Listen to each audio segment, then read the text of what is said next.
For det første var vi ute etter å finne ut hvor møttes homofile her i byen. Og der fant vi ut, det var på Snarøya, fikk vi vite. Og det var en forening som heter for By og Bukt, ja, het den. Og så tenkte vi skal ta en reise ut med buss dit og se hva det var for noe. Det lignet litt tyskertilstander den gangen. Det var et sted hvor det var en luke i døren som ble åpnet, og for tittet på deg, så ble det vurdert om du passet inn der eller ikke. Og vi passet inn. Husker du hvordan du fikk vite om dette?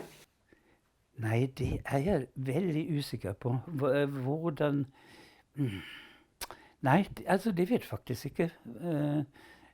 Vi hadde jo ingen venner, vi hadde ingen vi kjente. Vi var helt ukjente i det homofile miljøet.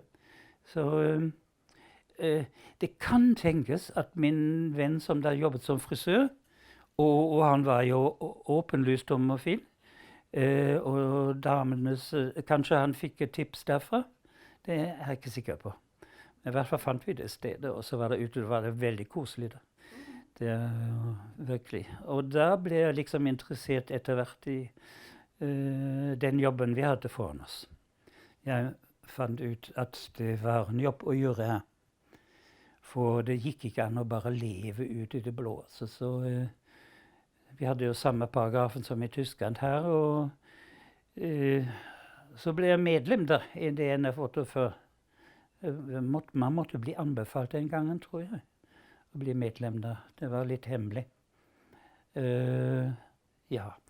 I hvert fall, det gikk jo, men det som skjedde der, vi tålte ikke å leve sammen på den hybelen der. Etter litt over et år så flyttet mannen min da ut av landet, og jeg ble alene her. Og da begynte jeg å bli mer aktiv da. Men det tok bare et år, så var han tilbake igjen. Han orket ikke å leve alene. Og vi skrev i den tiden, tror jeg, hundrevis av brev da. Nesten et brev hver dag. Men så ble jeg mer aktiv. Jeg fikk tak i det jeg fått før. Jeg ble medlem da. Jeg gikk med på møte. Hørte hva alle de andre hadde å si. Og begynte å lese litt mer litteratur. Og ble mer og mer varm for denne saken her, må man si. Husker du hva du leste? Alt mulig litteratur. Det var den der forferdelige boken først. Vi som ikke er annerledes, heter den vel. Eller noe sånt heter den vel. Vi som føler annerledes. Vi som føler annerledes. Jeg ble forferdet da jeg leste den. Da folk aksepterte sånn. For jeg var alltid stolt. Jeg var aldri har satt tvil på meg selv. At det jeg følte, det følte jeg, og jeg var det mennesket som jeg er. Så uansett hva andre mente om det. Og så den var den vi som er annerledes. Jeg tror jeg heter det. Han skrev også under pseudonym, ja. Og faktisk var han faren til en jeg ble kjent med senere, som jobber medlem av Hedningsforbundet. Og Hedningssamfunnet heter det, ja. Så han var også en kjent person egentlig, da han skrev den boken. Men navnet hans kom jo ikke frem da. Nei, så ble jeg mer og mer interessert i politisk arbeid. Jeg gikk på møte. Og så var det vel en gang, det var jo alltid rift om styremedlemmer. Det var ikke lett å få folk til å vise ansikt. De ville gjerne være bak mørke dører og i mørke rom. Men det hadde jo ikke jeg. Jeg hadde ikke sånne forestillinger. Jeg var alltid litt frempå. Den gangen var jeg litt mer forsagt. Jeg snakket ikke så mye, altså, men jeg er heller ikke noe taler i og for seg. Jeg har vært på radio, jeg har vært på TV, men det var flaut. Altså. Jeg synes det var flaut. Jeg er ikke noen taler. Altså. Jeg sitter der hele tiden og tenker, da må du ikke glemme å si det, ikke sant? Men så ble jeg da kjent med forbundet og Kim Friele, og lot meg velge inn i styrested. Jeg kom faktisk inn i landsstyret hva var det, rundt slutten av 60-årene, tror jeg. Rundt 1970. Hvis jeg kan hoppe litt, noe annet som jeg plutselig tenker på. Jeg reagerer litt på, når vi ser det i dag, De kalles ikke lenger homofile. La oss først ta det andre, om homofil og lesbisk.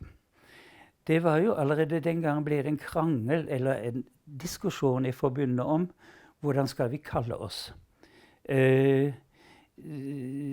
Lesbiske var jo de som gikk først, og de brukte et skjellsord til å kalle seg selv lesbisk. Det var til da et skjellsord.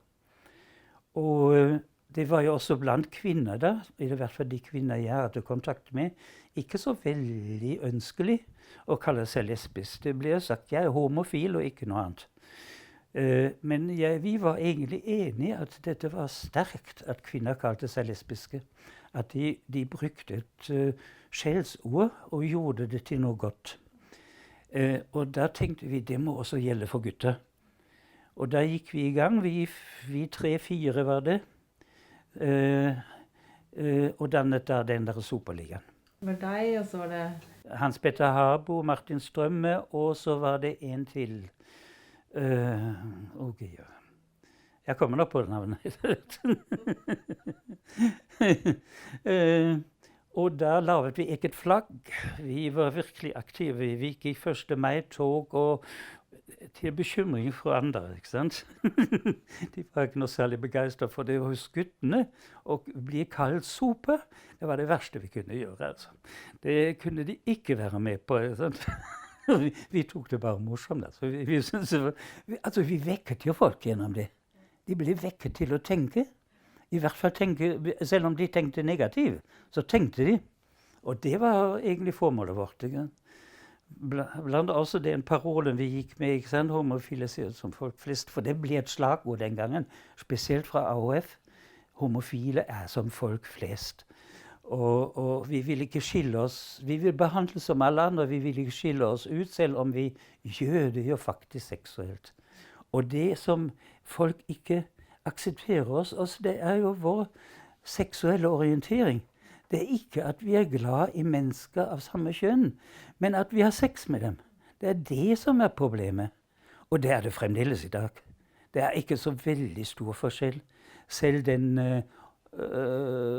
akseptering vi finner i dag, den er ganske overfladisk. Tror jeg, mener jeg.